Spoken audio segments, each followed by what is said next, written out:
can put it on the board. Yeah. Team to win the game. Hawk win. And Mack will take it all the way in for a touchdown. How crazy was that?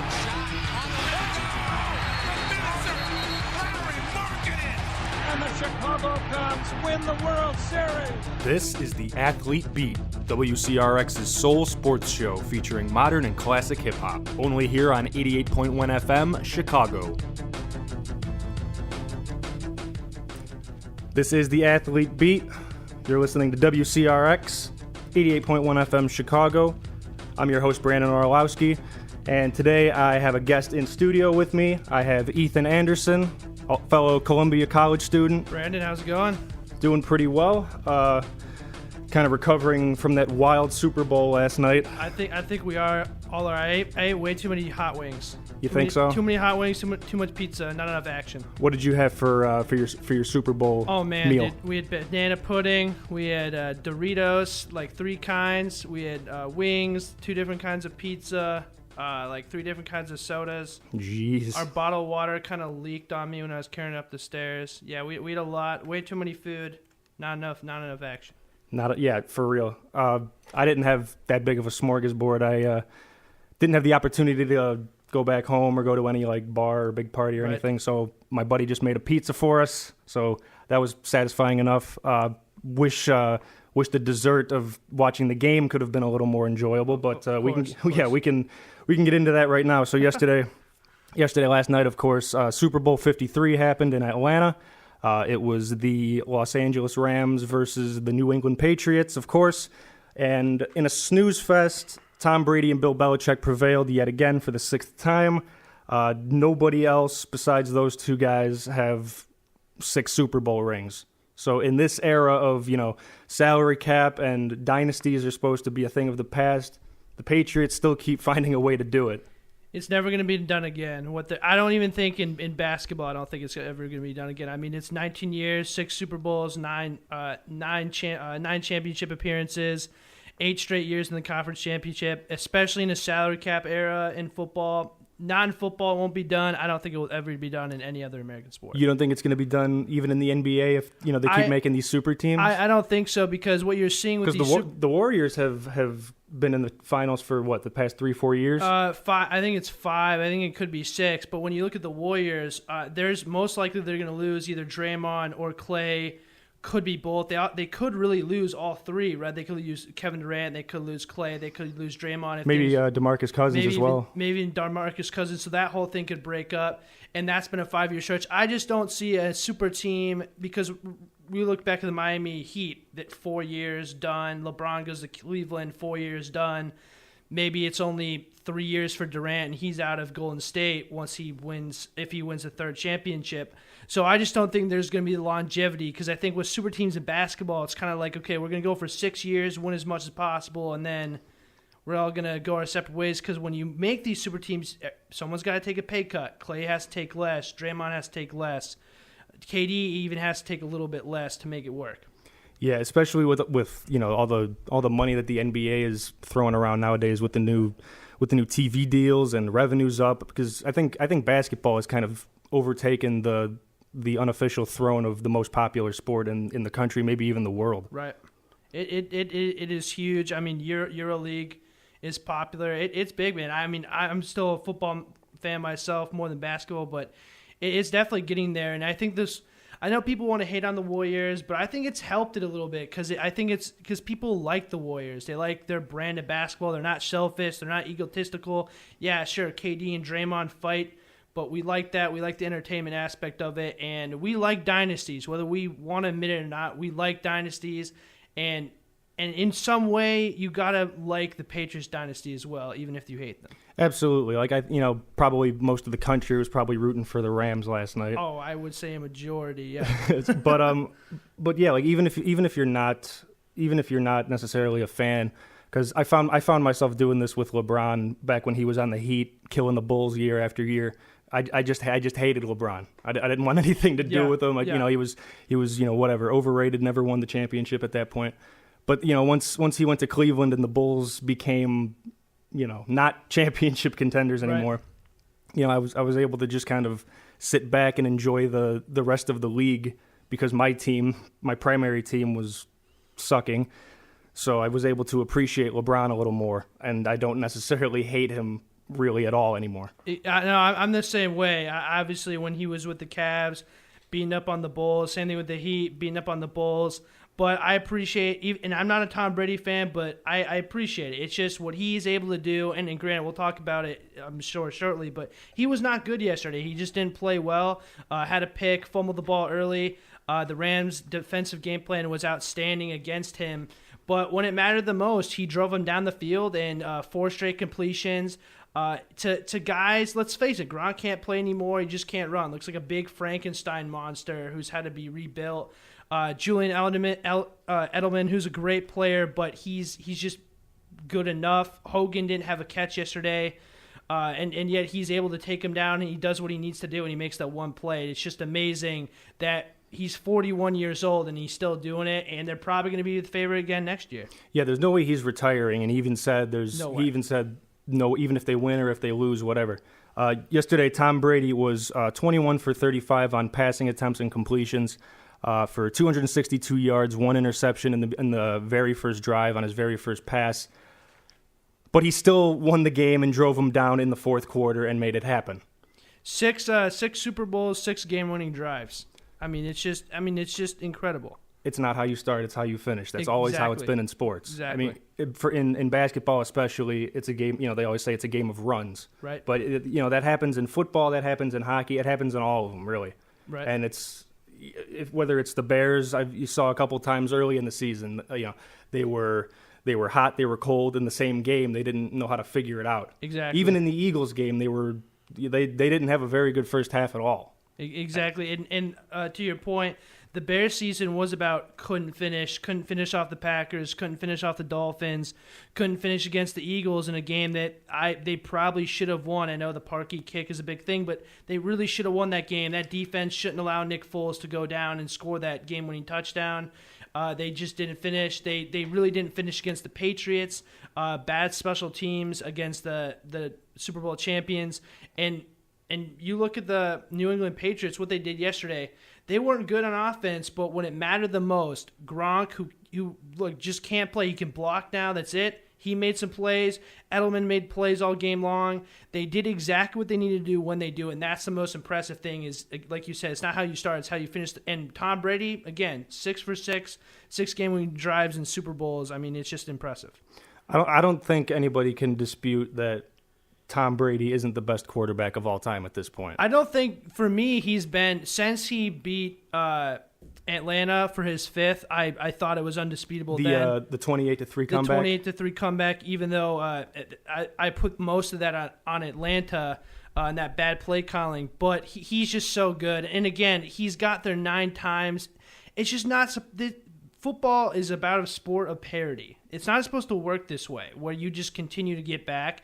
And even this year, he just doesn't have a lot of talent. This is his worst team by far they've ever gone to the Super Bowl with. No legit deep threat. Their fastest receiver, Philip Dorsett, had no targets yesterday at all. Hogan had no receptions. Again, Gronk is a shell of himself. Edelman is he's sliding downhill. Obviously, he's coming off the big torn ACL. Their running game was pretty solid, actually, especially in the beginning. They have a really good running game, but again, that's kind of it offensively. And defensively, they have some good players. Gilmore, that secondary is really good, but overall, they're just not a great defense.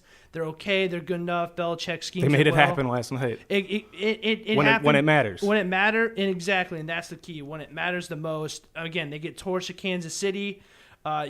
Even though the Chargers got blown out, they put 28 up on them, but a Rams team that averaged 28 in the postseason, 34 in the regular season, it can only score 3 points and 0 in the first half. It's really impressive.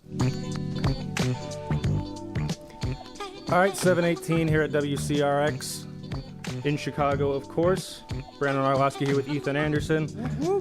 We are talking Super Bowl 53. We touched a little bit on it in our last segment. Going to try to get a little bit more in-depth into it. Break down a little bit of what happened with individual players like Jared Goff and Julian Edelman. And whatever happens from there is out of our control. All right, so in regards to it, during the break, you mentioned that you had some strong opinions on Jared Goff's performance last night. Let me just be clear here, Brandon. I like Jared Goff. I defended him when everyone said he was a bust under Jeff Fisher. But let's just be real. He probably played the worst game in a Super Bowl by a quarterback ever. I mean, really, we can go back and we can look at different players. Obviously, we can talk about Rex Grossman all day, but no, don't disrespect the man. Sexy Rexy, am I right? No, he was borderline. I mean, he was not borderline. He was just pathetic yesterday. I know he threw for 198 yards, but he wasn't comfortable the whole game. I get that the Patriots brought pressure and they blitzed him, but if you watched him, Brandon, the ball didn't come out clean, especially later in the game. He was all over the place. He took terrible sacks. He didn't throw it away. And the biggest thing to me is we talk about Sean McVay's in his ear for 15 seconds, and then once the play clock hits 15, he can't be in his ear anymore. Right. He was telling him where to go with the football. He was predetermining where he wanted to throw to, and when that guy wasn't open, it was just kind of downhill from there. I did think Sean McVay, and we can go into this more, but I did think Sean McVay's game plan was really bad offensively, but Jared Goff was just pathetic. The interception, obviously, you got to stand in there and throw. And I know it's a tough game. Football is physical and violent, but Brandon Cooks is open. He's open for the touchdown. He dropped the touchdown right before that, the play before. But if you just step in, you probably hit him. He probably catches it. Obviously, Gilmore got a step because you underthrew the football. He was just not good. And it wasn't just about the defense of Bill Belichick. It was more so Jared Goff's ineptitude, bad decisions all game long, and really just poor play. Yeah, going back to Brandon Cooks, he had 120 yards on 8 receptions. While he didn't have any touchdown and he dropped the one catch, you got to think that's the reason that it's kind of weird. First of all, that he's bounced around on all the teams that he's been on. Right. Where did he start? He was drafted by New Orleans, and then they traded him to New England, and then they traded him to LA. Yep. So obviously the talent is there. He just hasn't been able to realize and whatever the word is, actualize it. It's funny. Me and my friend yesterday at my Super Bowl party, we were talking about this, and he jokes. He's like, I bet Bill Belichick foresaw this conclusion happening. He looked in a crystal ball, was like, he's going to drop a really important ball, and he did just that. He's a great player, and I think the Rams are right for paying him. But, again, we talk about Julian Edelman. He's not nearly the player Brandon Cooks was, but he just came up big. I know he didn't have touchdowns, but he caught everything his way, and that's a tough catch. But in the Super Bowl, you have to make that play. And you can say, well, Gilmore, I actually think it was Deron Harmon, actually, who got his hand on it, kind of. It's like, Brandon Cooks, you have to make that play because that's probably a touchdown. Absolutely. Julian Edelman had 21 more yards than Brandon Cooks did with 141. 2 more receptions, like you said, no touchdown, but he had a positive impact on the game, and it was noticeable. I mean, if you're watching the game, you would have noticed that Brandon Cooks had, he had a good number of long distance catches, for 20 plus yards, and he made some plays that looked like they were going to keep the drive alive, but it just fell apart. And when you look at Julian Edelman, you remember the big plays that he had, and especially because they won and they gave him the MVP. Right. But nobody's going to be remembering Brandon Cooks' performance, even though it was pretty solid. Well, what's funny about that is if Brandon Cooks, let's say he does catch that ball and it's probably a touchdown, maybe Brandon and the Rams end up winning that game. Maybe he is the MVP as opposed to Julian Edelman. I think, again, the difference between Brandon Cooks and Julian Edelman was Julian just made a little bit more plays. I know he didn't catch a touchdown, but he just did a little bit more than Brandon did. And also, even though Brandon was pretty good for the most part, on that very last drive when Zerline totally shanked that field goal that ended the game, he had two really long run after the catch, which kind of helped his stat sheet. Again, it's a game of inches, and we were talking about it before the show, actually, is the Patriots know how to finish, and we were talking about that last segment too, and that's what they did, and the Rams just couldn't do it, both with Brandon Cooks and Jared Goff and all the way around. Watching the playoffs after the Bears got eliminated, did it make you feel good watching all the kickers from all the different teams miss so much? Yes and no, because I think Cody Parkey was probably the worst. Besides the Chargers kicker, was totally forgetting his name. I'll have to figure that out. But besides the Chargers kicker, he was probably the worst entering the playoffs. And look, I think Cody's a fine kicker, but and look, kicking is a hard job because it's so much pressure. And unlike there's only like 5 great kickers in the league right now, if that. Yeah, you're right. Kicking has become. I mean, there's a lot of people who want experts who want kicking just gone completely. And kicking is such a mental game more than it is a physical game. And as a kicker, you're weird. You're isolated from the team most of the time.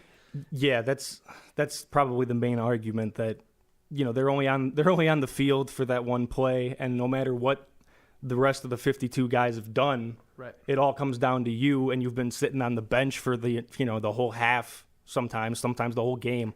Right. Sometimes the punter doesn't even go on the field. Right, exactly. So it is nice to see, for example, even though I wanted the Rams to win, see Zuerlein and Gostowski miss. But it's also like you want Cody to make that, because if he makes that, they probably go into LA and they probably beat the Rams because they showed that you can shut that offense down. Yeah, well, yeah, and even though it was a regular season game, the Bears have shown that they are capable of doing that. Exactly. And Vic Fangio is probably as much of a football mastermind as Bill Belichick is. I mean, maybe not. Bill Belichick is obviously probably the greatest coach of all time, but Vic Fangio could definitely, from a defensive perspective. Yeah, he's got the tools necessary. Whether it's the guys that he's got on the field or whatever he's got in his head, he knows how to get at the Rams and any offense really and be able to shut them down. Exactly. Most of the time, at least. Exactly. No, and that's a huge gain and for the Broncos and huge loss for Chicago Bears. I think kicking, it's gone a little bit downhill because I think a lot of people don't want kickers now, and they're kind of like these weird people because they don't really practice with the team. They kind of go off, they do their own stuff, and they're not really with the team, but they're still a part of the team, and they're very important as we saw in the Super Bowl. Because look, I don't like the Rams aren't going to win that game, but if Zuerlein doesn't shank that at the end, maybe they get an onside kick. They have a shot. Yeah, right. You have a shot, but he totally shanked it. Yeah, it was egregious. I mean, and Gostowski, obviously, he missed the first field goal. He did, yeah. And he's one of the best kickers in the league. It has been for a while. So kicking is still very important, but it's becoming more pressure now than it's ever been. So, like we were saying a little bit earlier, talking about Tom Brady winning the 6 Super Bowls with Belichick. At this point, obviously, in most people's opinions, he's the greatest of all time. But like, where do you think his legacy stands with people inside the NFL, like community, whether they've been players, coaches, whatever, and among the fans? I think in the NFL, I think he's probably pretty liked. I would assume. I mean, look, I'm not a huge Tom Brady fan myself, but look, he says the right things usually. There's nothing that he does. I mean, there's a little thing, but like most of the time, he's not really condescending. He doesn't really talk. He's not like off the field, like noisy. He doesn't really do anything, and he's just a good dude from what I've heard outside of the locker room and even in the locker room. So. We can say what we want, like the jealousy and how they cheated and all this stuff. But I'm sure inside NFL circles, he's a good guy. From the fans' perspective, I think fans just generally hate the guy for a couple reasons. One, obviously the cheating aspect of it, whether he did deflate the balls or whatever. Tuck rule. The tuck rule, right? And I think it's from this perspective. Even though he is the GOAT, he's the luckiest player that's ever played the game of football because, again, 199th pick in the draft. 199th pick, you look at the tuck rule, that's one Super Bowl he shouldn't have went to. He shouldn't have beaten Atlanta. He shouldn't have beat Seattle if they run the football. He lost to the Giants twice. He didn't lose last year. And then I'm not going to say he shouldn't have beat the Rams, but the Rams, just totally absurdly pathetic offense last night really cost them the game, which was a great defensive game plan by Wade Phillips, by the way, on the other side to keep them in that game. So while he is great, I think that's why fans don't like him because they're like, well, he's gotten all these breaks and it doesn't seem like their team gets any. Yeah, and sometimes you need luck because if Cody Parkey, even if he hit the upright and he hit the crossbar. Even if he hit the crossbar and it went in, then we wouldn't be. We might be celebrating a Super Bowl right now. Right. We might be talking about the Super Bowl in Chicago right now, but it just didn't happen that way. Exactly. WCRX, it is 7:35 here in Chicago, 88.1 FM. You're listening to the Athlete Beat. Brandon Orlovsky, Ethan Anderson here. Covered the Super Bowl in the first half hour. But the NFL isn't the only league with all this chaos going on. With whatever that game was yesterday, nobody's going to be going back and watching that for historical value or anything. But the NBA, if you're not hip with the kids, it's crazy right now. So two of the biggest big men, I guess, two of the biggest players in the league right now are two power forwards, Anthony Davis of the Pelicans and Kristaps Porzingis, formerly of the New York Knicks. Let's start with him first. So Kristaps Porzingis is a 7'2" Latvian scoring machine. They call him the unicorn. Yeah. So he was on the New York Knicks. He got drafted about 3-4 years ago. Nobody knew who this guy was. Everybody was upset. And especially because the Knicks probably should have got a top 3 draft pick, but the lottery screwed them out of that. Right. Classic fashion. So Porzingis was seen as the savior for the Knicks, and he was going to bring them back to relevancy. They drafted him when they still had Carmelo, correct? Yes. So they thought maybe Carmelo could give them a couple more years, enough to maybe put together a team. And between crappy drafting, bad hires, between coaching and Phil Jackson, being so bad, yeah. Phil Jackson, what was his title? Just the basketball operations? He was the president, I believe. Yeah, he was the president of basketball operations, yeah. And he basically had a say over the roster as well. Yep. Yeah, he was pretty much the GM. Yeah. Basically. How much money did they give him? It was like a 5-year deal for... It was a lot. It was at least, I want to say it was at least... was it 200 mil? It was something. It was ridiculous. Let me see if I could find that real quick. But anyway, so the Knicks are usually lumped in, they're usually lumped in with the Browns and the Clippers, with whichever sports franchise you want to deem as the worst of all time. Detroit Lions, if you will.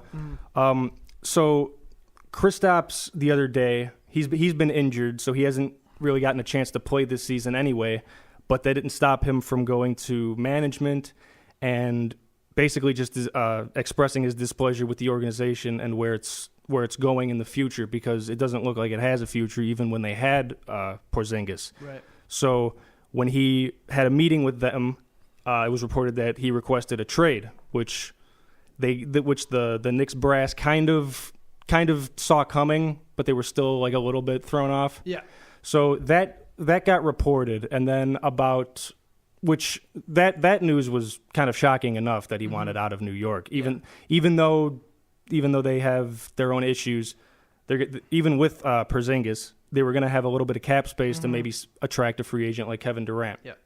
So 2 hours later, phone blows up. Kristaps Porzingis got traded to the Dallas Mavericks. Unreal. 2 hours after this news became public. Woj, you did it again, man. Woj bomb, Shams bomb. Between those two, like, going at it with, like, whoever's getting it first, whoever's getting the scoop first. Oh, man. But just, like, this NBA craziness, all the drama, all the headlines, it's no wonder why, like I said, it's probably the biggest sport in the country right now. It is really popular. It's very entertaining, on and off. Oh, it has. Well, especially all these trades, because the NFL, you don't got trades like that. Like Antonio Brown might be getting shopped, but nothing like this, especially mid-season. Like we never talk about. And I mean, in any other sport, even two superstars being traded, two superstars, possibly. Because even in the MLB, right, the trading deadline, it's not that it's like, okay, this good reliever, this guy, but like you're not trading Aaron Judge in the middle of the season, and then you're trading Mike Trout in the middle of the season. It just doesn't happen like this. Like you said, two of the best big men in the game, Anthony Davis might get traded, and then obviously Kristaps did get traded.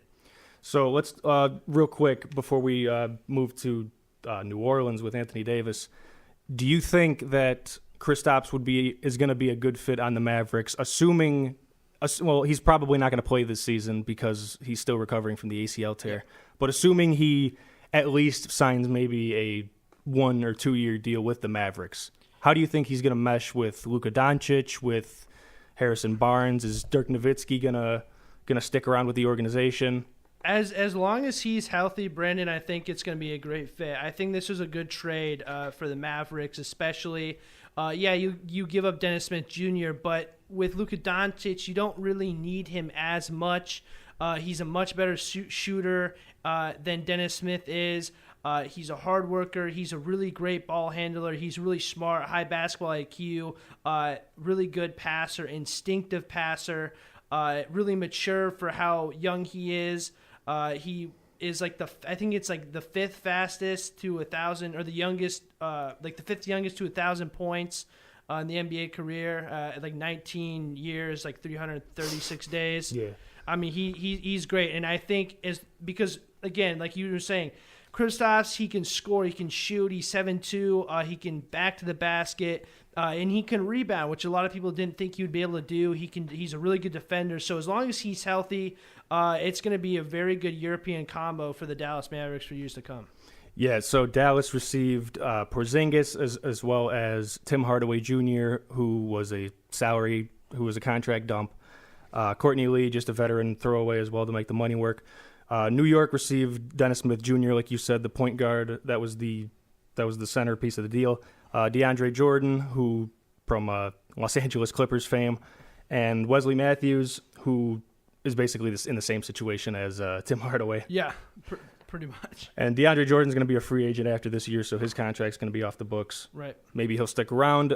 Don't know what they're doing. Don't know what the Knicks are doing with Enes Kanter. They said they were shopping him. I mean, right. Would you rather have DeAndre Jordan, who only plays defense, or Enes Kanter, who only plays offense? Why not both? Right, right. Why not? So, real quick, Anthony Davis, New Orleans Pelicans superstar, power forward center.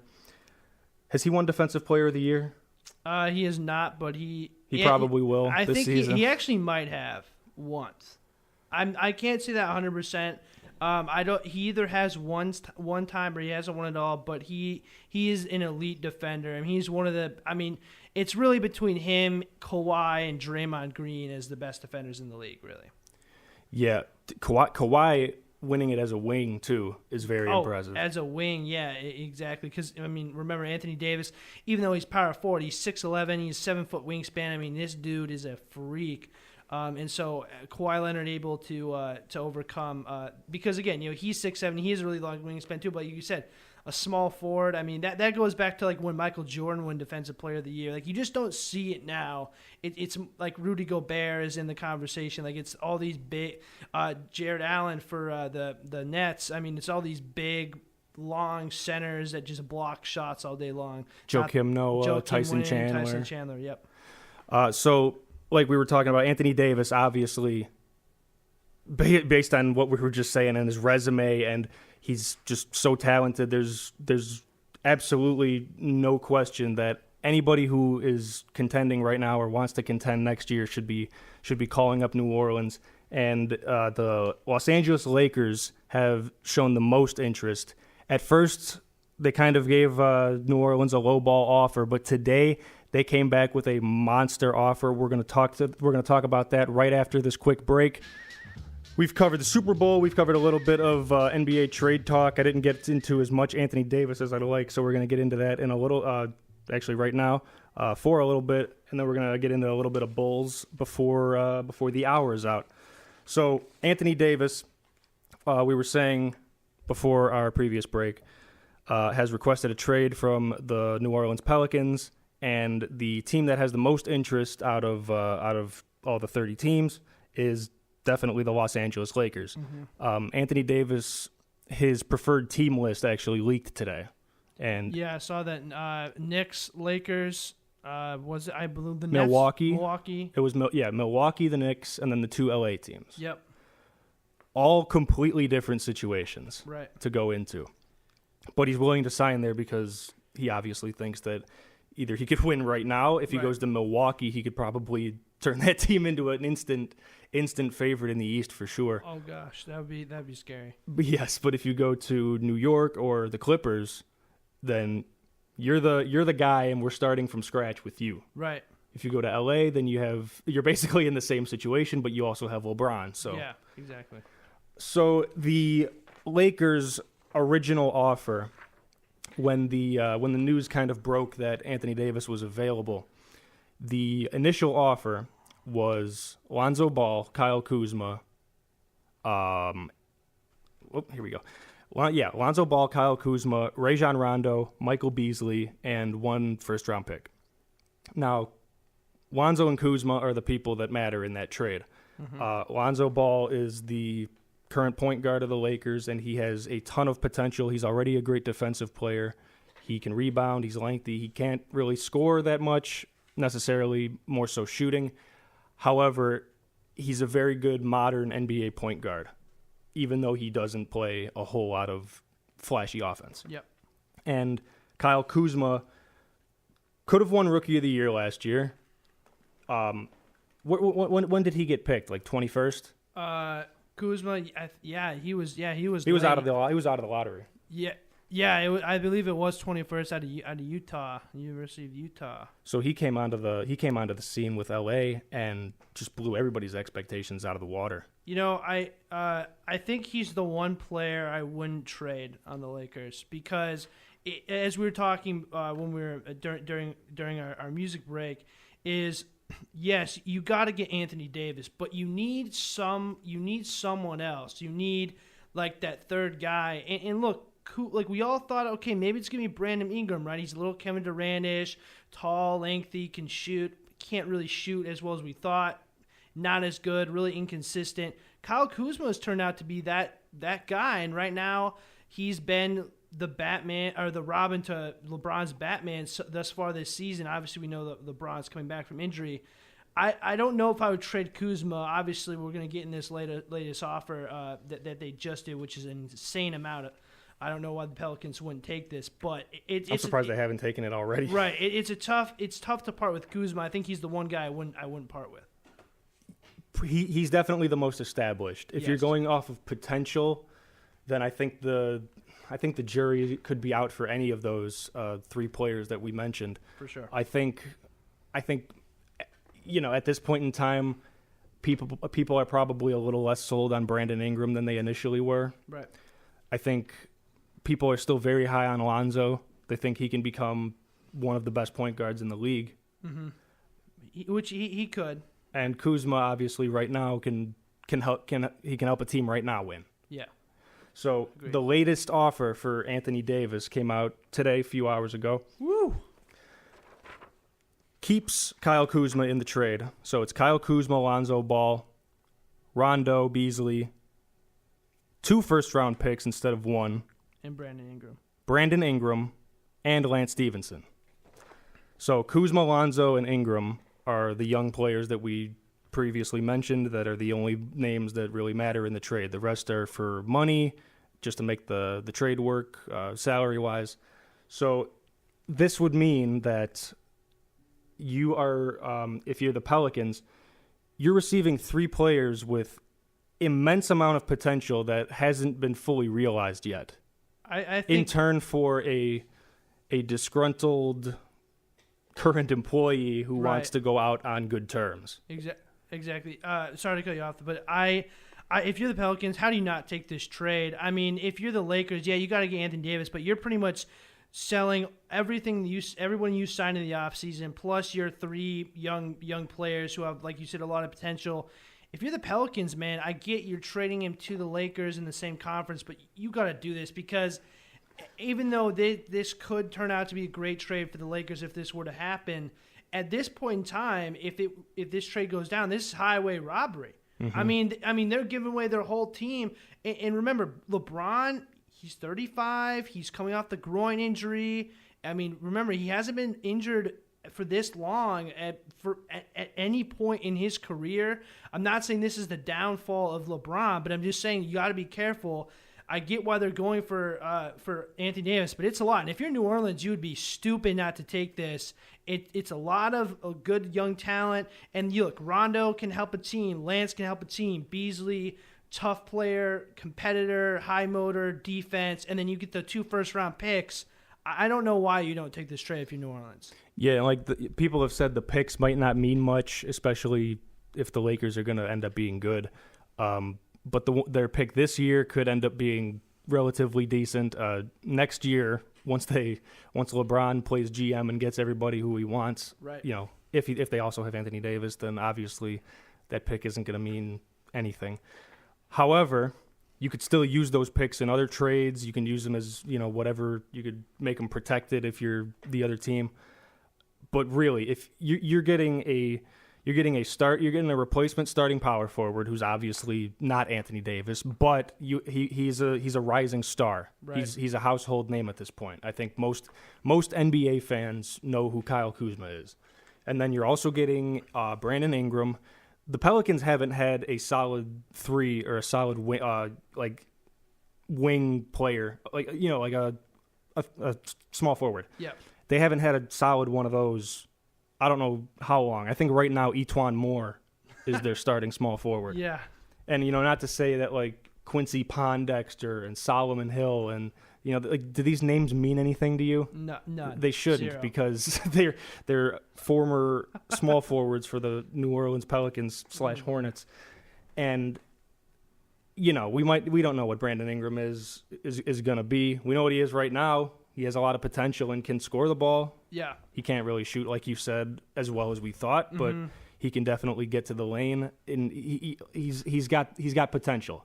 And in the NBA, I think in the NBA and in baseball are the only sports where you can hold on to a guy for as long as you think until you think he's quote unquote ready. Right. Like if you draft a guy high and you think that he has that potential and he does show flashes and he's just kind of like teasing you, right?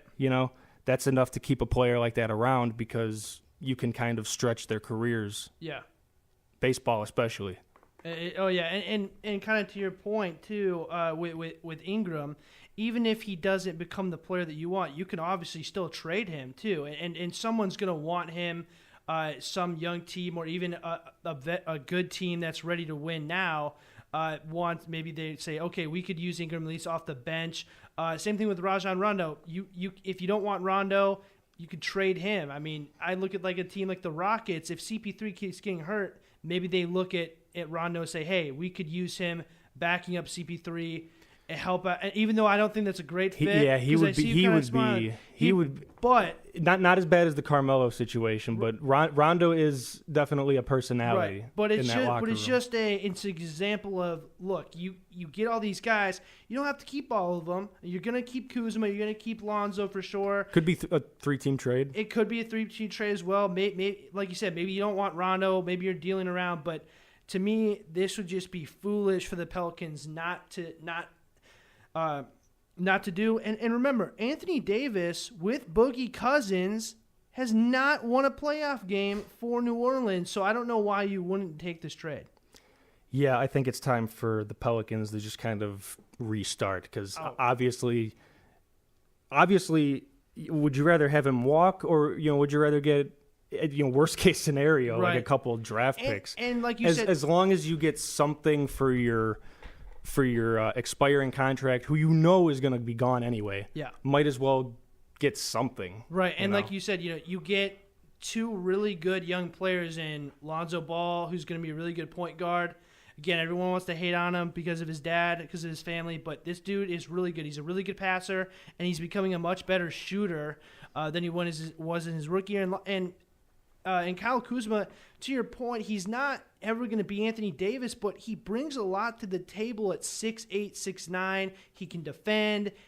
He can shoot. Really good offensive rebounder as well. I don't know why you wouldn't want to start over with those 2 guys. And obviously you can, do whatever you want with Rondo and Beasley and Lance.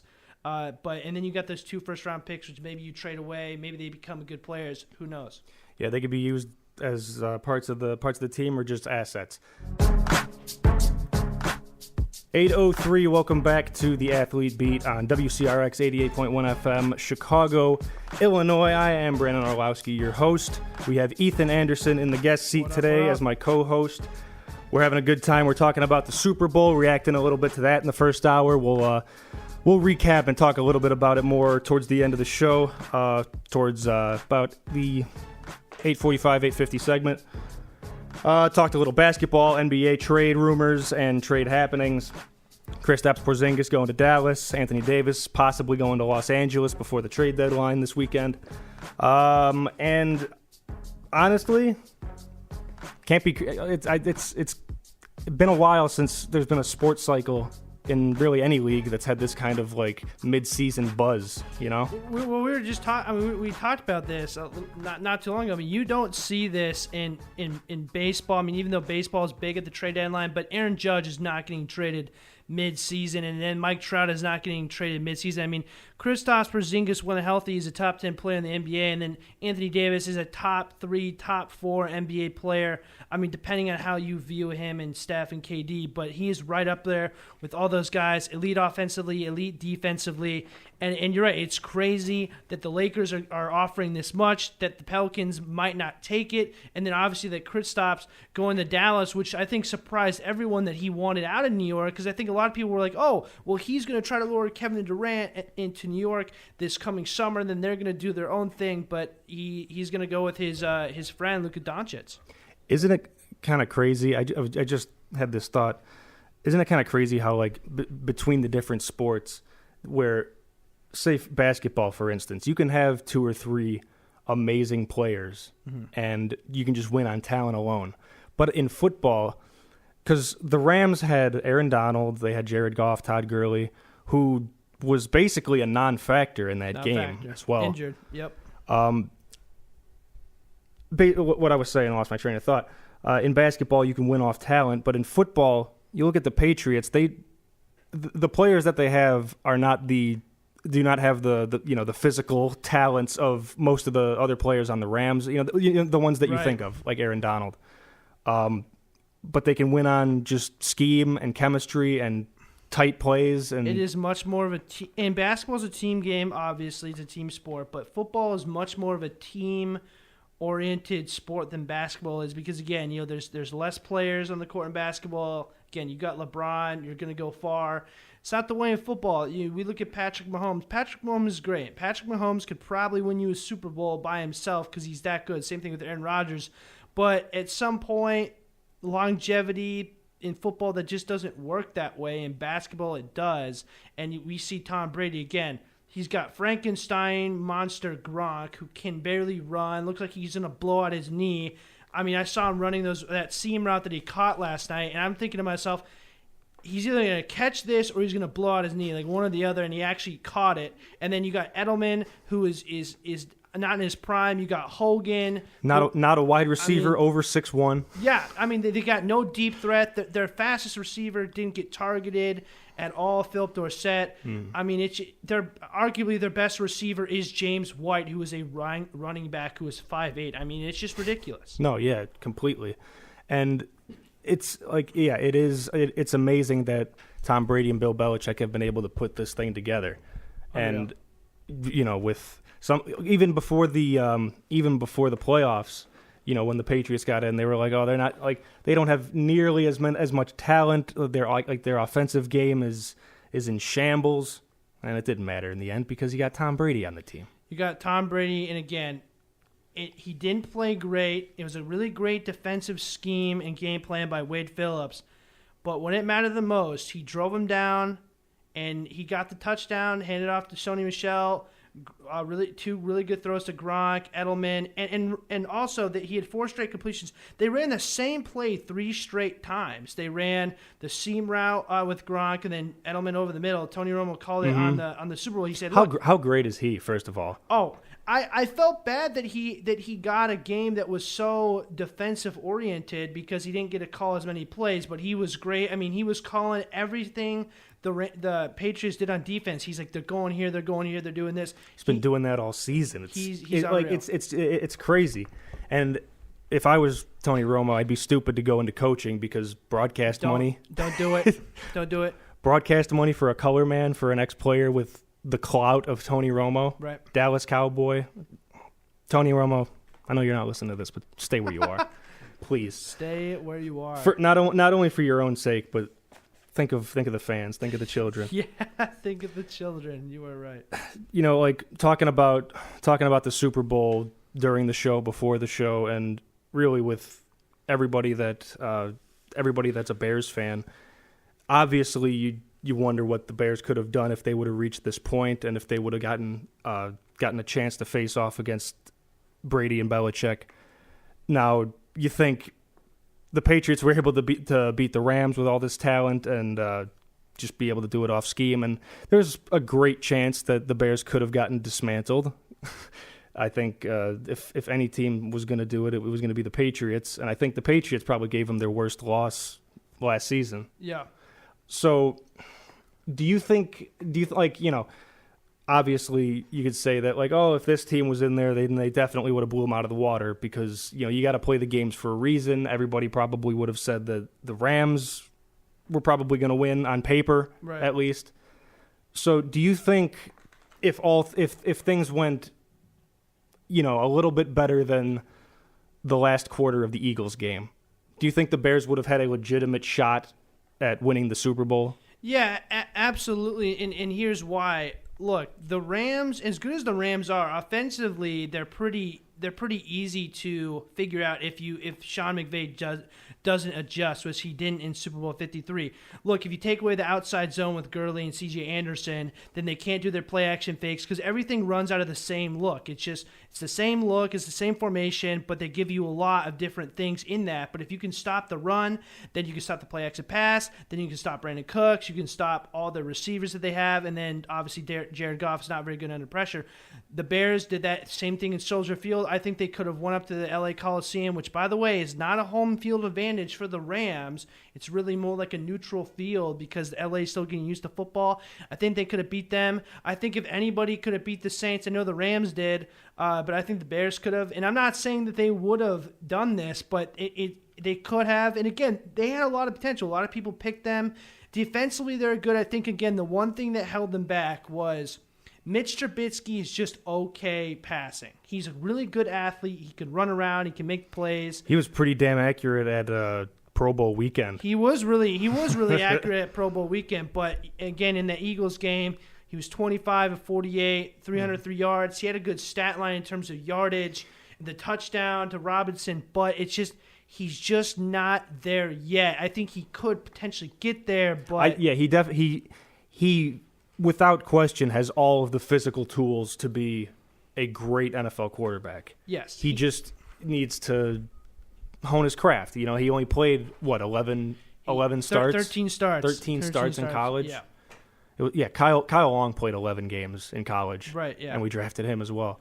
And he turned out to be a heck of a player. Absolutely. So, yeah, sometimes you just got to leave it up to your scouts. So the Bears probably could have been in the Super Bowl. Obviously, we talked about Cody Parkey. I don't really think we need to expand on that anymore. That's kind of been beaten to a dead horse. How about that Goose Island beer kick challenge?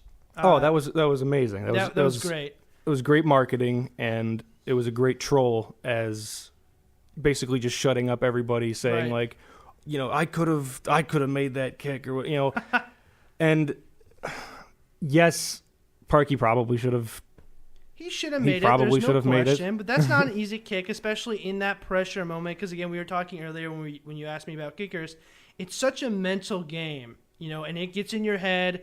And again, I mean, the dude's getting death threats. Mm-hmm. I mean, which is not okay. By the way, all you fans, stop it. But I mean, that's the pressure. There was the Boise State kicker years ago against Nevada when the Boise State was undefeated. He missed 4 field goals. He missed 2 in overtime, and he almost killed himself because the fans. And he actually had to leave Boise State because he missed. And it's guys, it's a tough job already. Just chill. Chris Conte, remember him? Yeah. Mm-hmm. Funny in retrospect, but when after that game happened and he blew the coverage and they lost, Everybody went at him on Twitter, sending him death threats, but they didn't know that at Chris Conti was like some news reporter in Tennessee.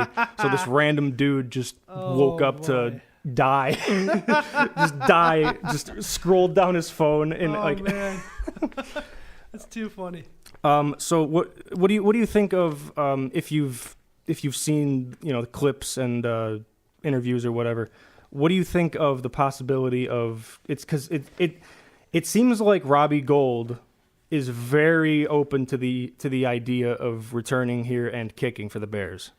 I don't know if it's going to happen, Braden, for the sole purpose of they owe Cody Parkey a lot of money. Look, I'm with people who want Cody Parkey gone, but remember they gave him a 4-year deal. I can't remember exactly the number. I think it's like, but it's like $12 million. It's a good chunk for a kicker. They gave him a good price, and if they cut him this year, they're gonna have to pay him no matter what. $4.5 million, his entire 2019 salary. Right. It's already guaranteed. Already guaranteed, so he can be like, you can cut me, but you're going to have to pay me. I would love Robbie Gould to come back. I mean, he's a great kicker. He's been great for the 49ers.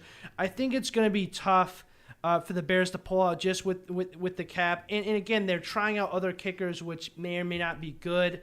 I just think it's going to be tough to swing. And remember, they got rid of Robbie Gould to begin with because of money. I think it's going to be money. And because he had, for Robbie Gould, a down year. He missed about 5-6 kicks. And exactly. we thought that, he's getting old. It's just time to move on. But obviously that wasn't the case. And there was no bad blood, of course, but there's bad blood between the fans and management.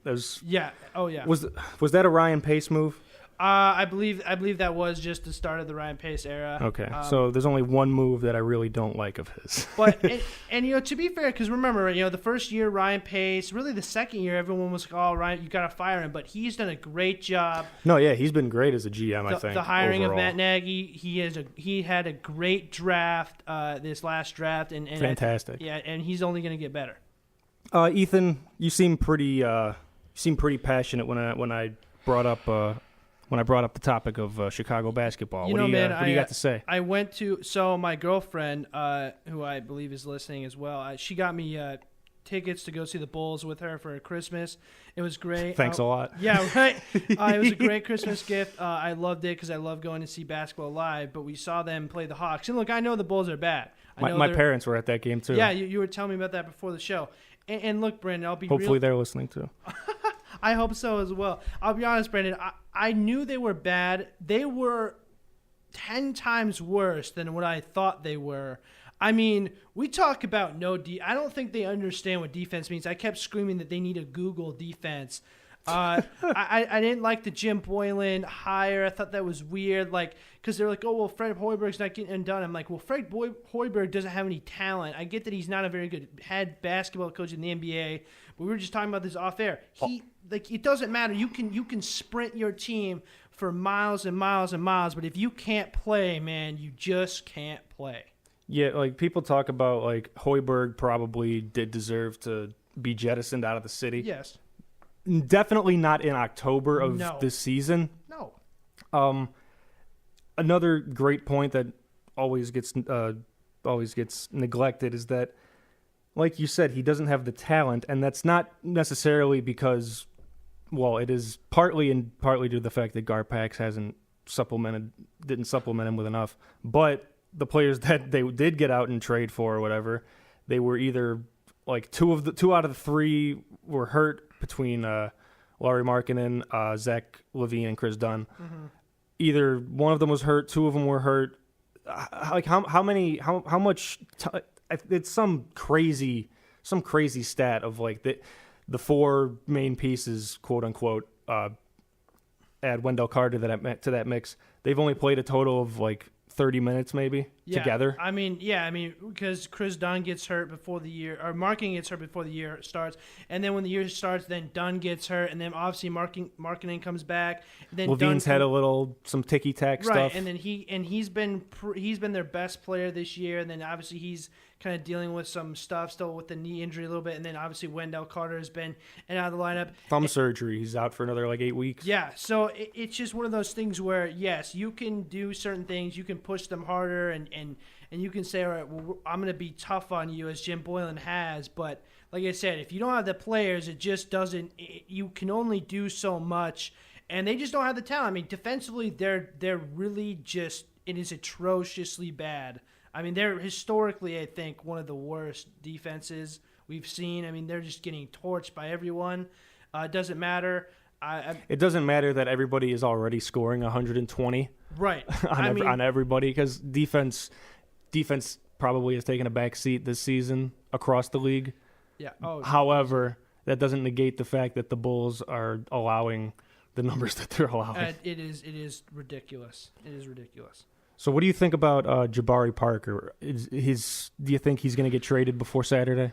You got to trade this guy. I was mixed feelings on him being signed. I thought the number was a little bit much, but again, as I've said, you got to get talent. He's kind of talented, not as talented as we thought he would be. Obviously, we know he got the ACL. I think really hurt his career a lot. Twice. Yeah, he's just not the same player he was. He can't score as well. He's not as great of a shooter as we want him to be. He's lost a lot of athleticism with that knee injury. I think you got to trade him for whatever you can, because he's not contributing to this year's team, which is sad because they don't have players. I mean, their two best players are Levine and Markkanen, who are good players, by the way. Markkanen is going to be a superstar in this league, but Markkanen is still young. Levine is still relatively young, and so is Chris Dunn. He's relatively young as well. So you would want Jabari, who has years on them, to be better, and he just hasn't fit the bill. Yeah, when they signed him in the offseason, there was talks that maybe they would start him at the 3 position, which he naturally was coming up in high school and a little bit in college before he became a full-time stretch 4. Right. Obviously, that didn't work out because you can't keep up defensively with the other 3s. Just not athletic enough. Yeah, like you're saying with guard packs, just bringing in talent. That's all they have to do. Like, they took a flyer on Jabari. It didn't really work out, and Bulls weren't going anywhere this year anyway, so they had that luxury to play around a little bit. Right. Which is, sorry to cut you off, but which is another reason why I don't understand the firing of Hoiberg, because it's like, okay, well, we're going to fire him because he's not doing well, but you got to tank anyways because you're not going to make the playoffs. You're not going to do good. And look, whether Zion Williamson pans out, if you tank and you're right there for the number 1 spot, you're either going to get him or you're going to get R.J. Barrett, and both of them are going to be super studs. Maybe John Morant. Yeah. The point guard from Murray State, and he's a great player, super high basketball IQ. You're going to get one of those guys. You got to tank. You're at 12 wins right now. You would if it ended today, you would probably get the 3 pick. Maybe if the ball bounces your way, you get the 1 pick. But that's why I don't get the Hoiberg firing. Bulls right now are in the 4th spot for the pick. Yeah, and again, that's why. Again, that is the problem. Is in the NBA, I'm not a huge proponent of tanking unless you just know, look, we're gonna suck, and the Bulls know we're gonna be bad. You have no players. You got 3 good players, and you mentioned they haven't spent a lot of time together because of injury. I don't get it. I think Garpax. I think that it's time for them to leave. I think you got to fire him. They just haven't done a good job bringing in talent. That's the thing, that it goes Jerry Reinsdorf, John Paxson, and Gar Forman. Yeah. Is the hierarchy. And Reinsdorf isn't going to sell the team because it's making him too much money because asses are still in the seats. Right. And John Paxson is below him, and he's the president of basketball operations. And as long as they're making money, why the hell does Jerry feels, why the hell do I need to fire these people? Exactly. If all we're doing is just churning out a cash cow here. Right. Because everybody knows that his love is for the White Sox anyway. Yeah. Right. Even though control of the Bulls might be more in his son Michael's hands, still not seeing much of much improvement or results at all. We got Blackhawks talk coming up right now. Yes. So, obviously, the Blackhawks have had a very disappointing season, at least to Chicagoans' standards, is what we're used to. Right, 3 cups in 6 years. What do you make of this season as a whole? You know, taking in the firing of Quinville, the promotion of Jeremy Colleton, Crawford goes down again. They don't seem to be cohesive. What do you think of it up until this point? Well, I'll start with the Quinville firing. It was a mistake. And here's my biggest problem with the Blackhawks. There's no accountability in the front office. Stan Bowman has to be fired. And this is why. It was definitely a power move by Bowman. Oh, of course, because you know that Quinville in the front office was not gelling, and this is the problem I have with what's going on. The last 4 years, Stan Bowman just has not done a good job of constructing this hockey team. We look at the roster. You got Kane and Taves, who are still at the height of their powers, but then you look at Crawford. Crawford is starting to age. He's constantly getting hurt now. You look at defensively. Seabrook has not been Seabrook for a while. He's kind of adjusted to be okay-ish. I mean, and that's like really a borderline-ish. You look at Duncan Keith. This guy was a Norris Trophy winner. He's not even close to that. He's really Father Time's undefeated. Yeah, Father Time is undefeated. He is sliding downhill. Their young defensemen that are there haven't picked up the slack nearly enough. And then offensively, it's just the Kane and Tay show. Obviously, they traded Panarin, which was a questionable move. Probably should have just kept him and paid him. Because Brandon Saad hasn't been great. I mean, he's a good player, but he's not what Artemi Panarin is. So I think overall, it has to be accountability for the front office, especially Stan Bowman. And let's be honest, if it's not for Patrick Kane, who is playing at as good of a level I've seen him play throughout his years. He should be an MVP candidate. Oh, well, Brandon, that's the thing. I was listening to a Blackhawks podcast, and Jeremy Roenick was talking about with the host, and he was saying that besides Connor McDavid for the Edmonton Oilers, there's no player in hockey that is trying to carry his team more than Patrick Kane is. And that's true. I mean, they might make a late-season playoff push because Patrick Kane is unreal. I mean, this guy very well may go down as the best American-born hockey player to ever play the history of the sport. He's going to get at least 1,000 points, barring anything like insane happen. He could even get higher than that.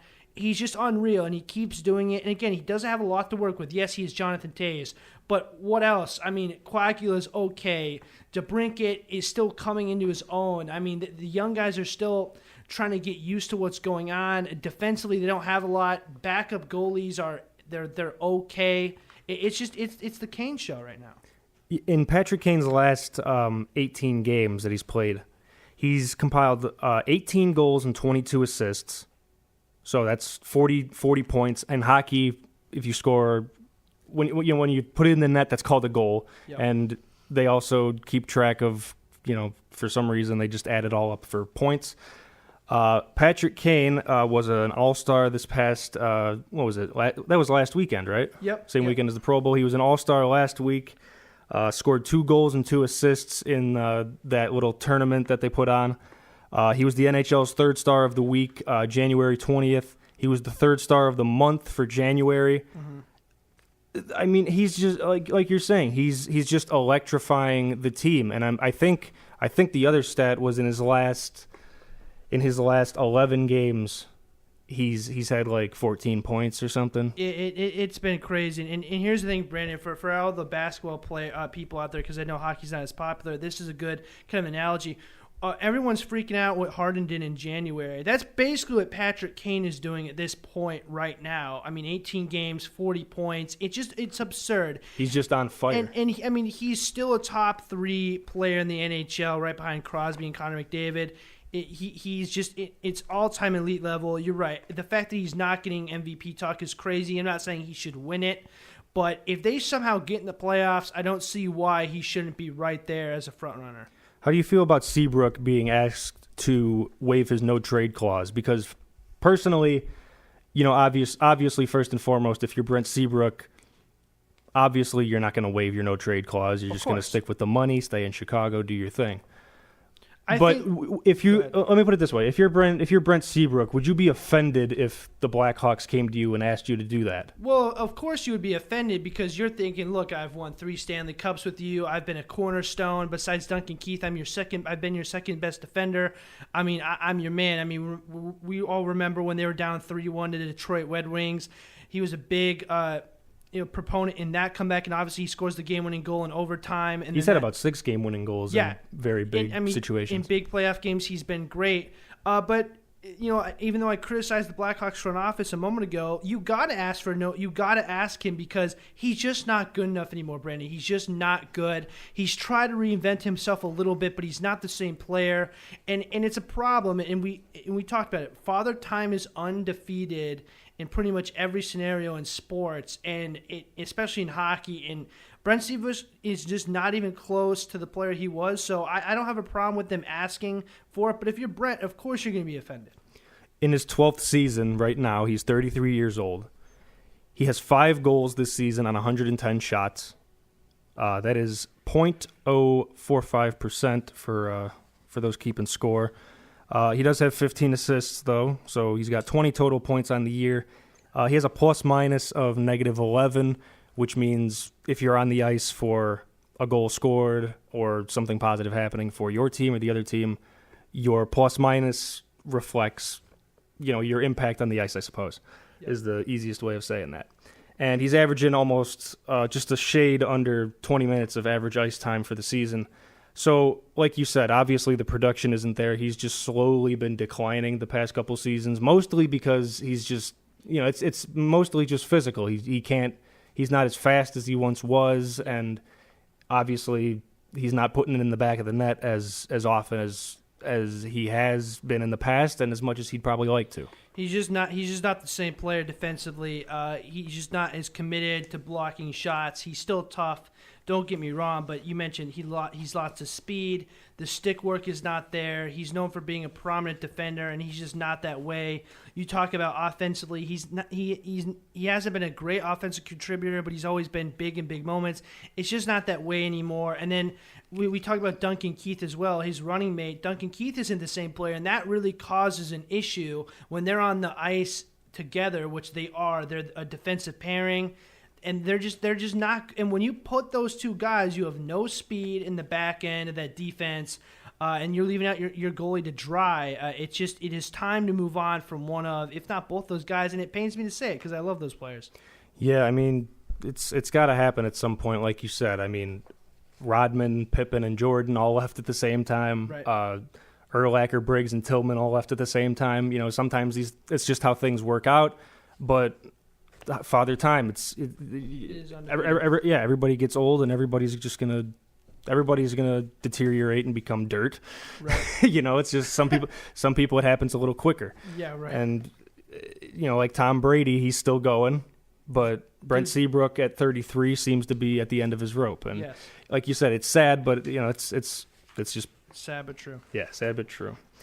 So before we get out of here for our next break, let's just touch on some Cubs and White Sox topics. The Cubs have resumed trade talks with the San Francisco Giants involving outfielder Jason Hayward. Jason Hayward is signed through the 2023 season at $23 million per year on average. In 2023, he will be turning 33 years old. This past season, he had a .270 batting average, .335 on-base percentage with 57 RBIs, 8 home runs.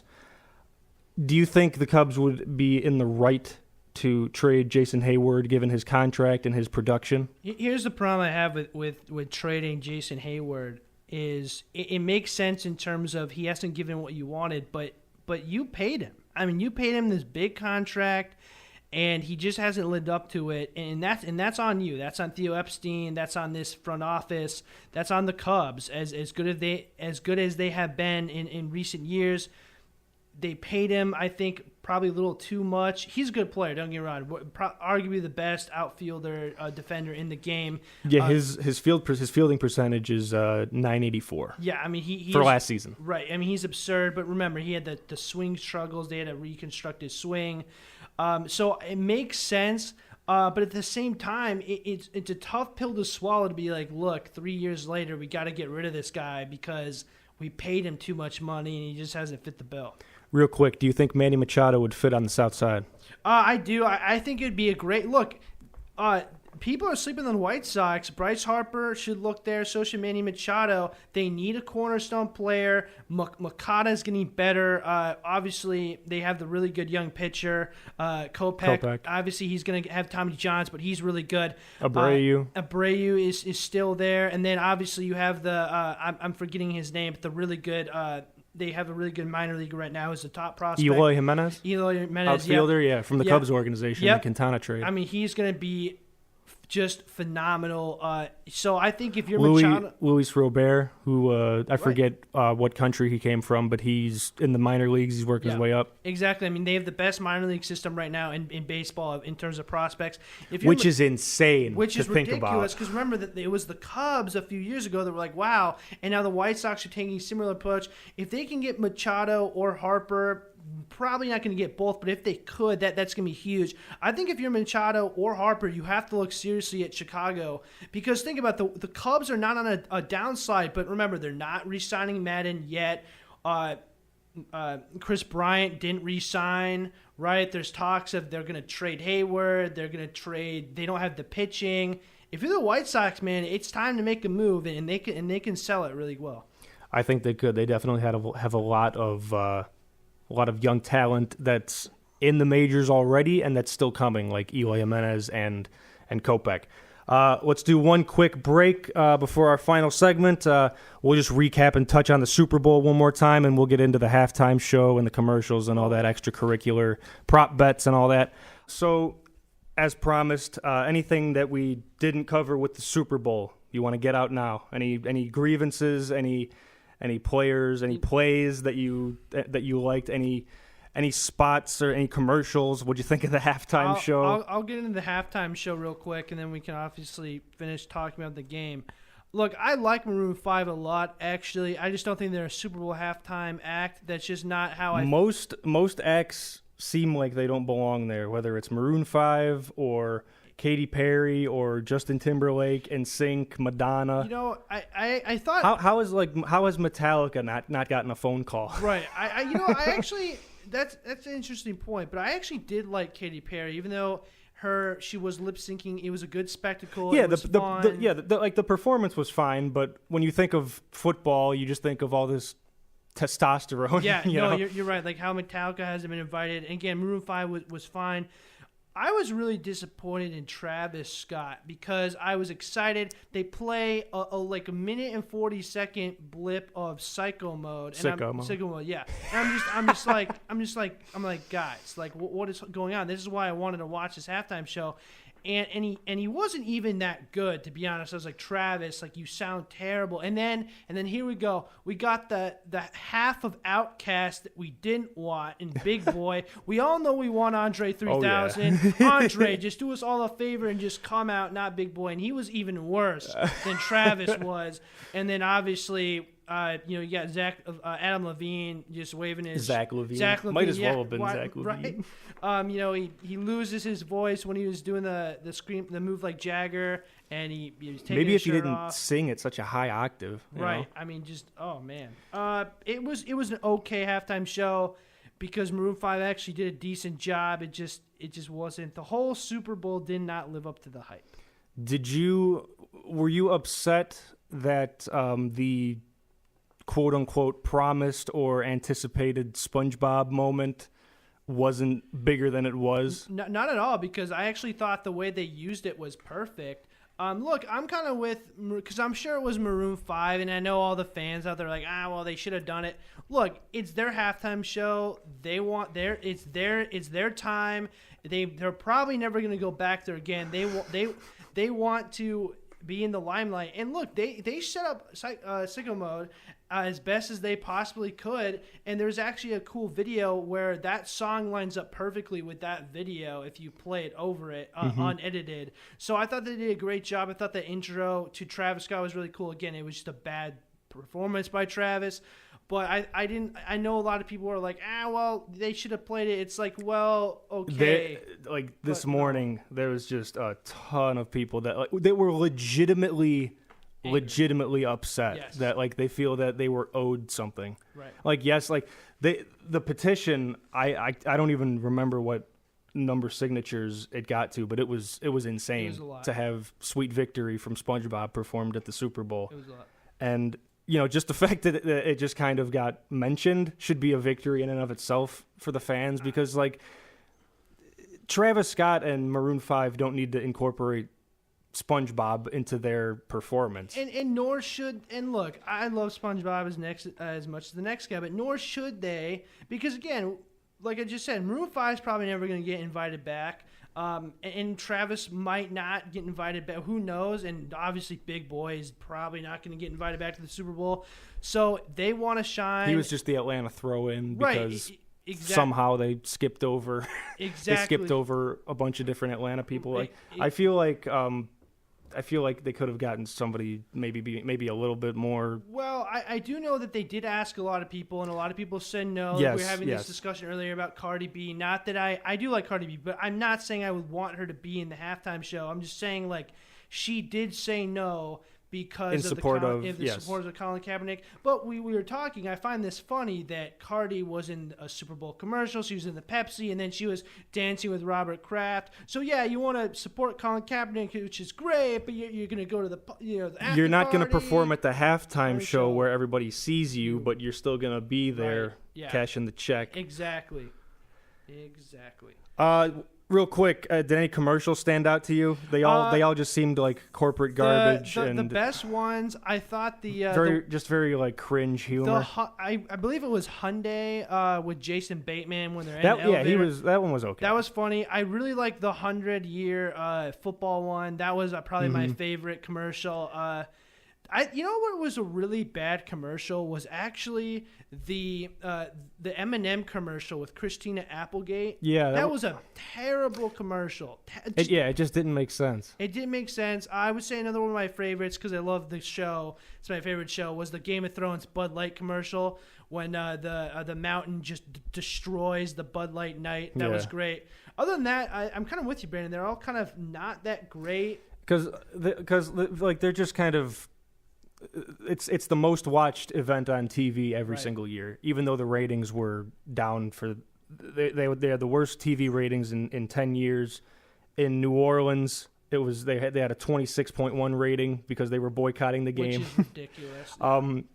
But yeah, the commercials at this point, I feel like they're just targeted for the masses and just to play it just kind of safe. Right. They'll throw in the celebrity, whether they're famous now or they were famous at some point.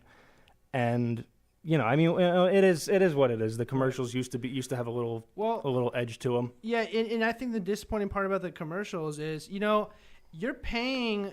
I mean, for example, the NFL didn't have to pay for this commercial spot, but the NFL commercial that we're talking about briefly, that would have cost them $21.4 million. I mean, you might as well throw everything on the idea, everything on the drawing board at that point when you're paying that amount of money. I think more companies just look. I get it. You want to do different things. You maybe want to play it safe, but dude, it's the Super Bowl. You know everyone's watching. You're paying just a ridiculously stupid amount of money to advertise your business company. Just go all out. Go for it. Yeah, I completely agree. And we are out of time as of right now. Sad. Going a little bit over, but we play music after this anyway, and I'm going to play a song for you to get into the greater evening playlist. This has been the Athlete Beat. I am Brandon Orlowski, your host. Ethan Anderson was my guest today. It's been fun. Thanks for having me, Brandon. Was great. Did a fantastic job from across the table. If you want to find out more about the show, you can go on WCRXFM.com. That's not the website. I was looking at the Facebook thing. So at WCRXFM across social media, Facebook, you can also find it at Chicago's Underground. You can find me at Brandon Orlowski across pretty much everything. Ethan, do you have anything you want to shout out? Any projects? No, just hopefully I'll be back on the show again soon. I do a podcast. It's called the Fogbowl Podcast on Spotify and Apple Podcasts, so listen to that. And thanks for having me on the show, Brandon. And you can follow me on Instagram at Predator6. I'm gonna change that soon because I know it sounds. Is that your Xbox Live email? Yeah, pretty much. And then I'm kind of getting back into Twitter, but you can follow me on Facebook. But again, Brandon, really appreciate it. All right, that was Ethan Anderson. I'm Brandon Orlowski. This has been the Athlete Beat, WCRX 88.1 from Chicago. See ya.